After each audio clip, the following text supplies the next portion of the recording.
È stata una festa della Befana insolita, quella dei 60 bambini premiati ieri mattina nell'ambito dell'edizione 2020 del concorso Iscrie una lettera so stress res, evento nuorese che ha a cuore la vitalità della lingua sarda, soprattutto nei bambini, che costituiscono l'anello debole della trasmissione del sardo da una generazione all'altra.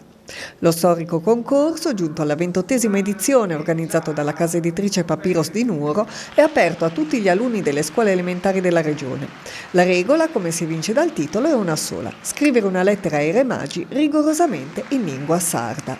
Tra tutte le lettere arrivate entro il 7 dicembre 2019, la giuria ha selezionato le 60 composizioni più originali, che sono già state stampate a tempo di record in una pubblicazione donata ai vincitori del concorso durante la cerimonia di premiazione, tenutasi ieri mattina presso la Chiesa del Rosario a Nuoro.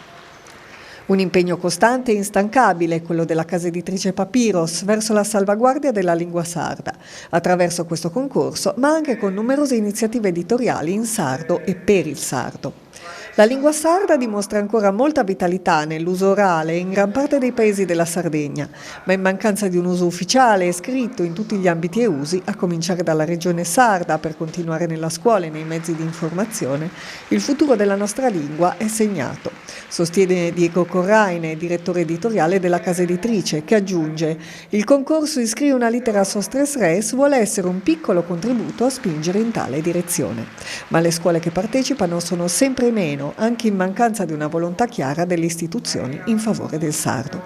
Oltre al libro con le lettere ai Re Magi 2020, i giovani vincitori del concorso hanno ricevuto in omaggio un puzzle di 100 pezzi, decorato a colori con un'immagine preparata ad hoc dall'illustratrice Eva Rasano.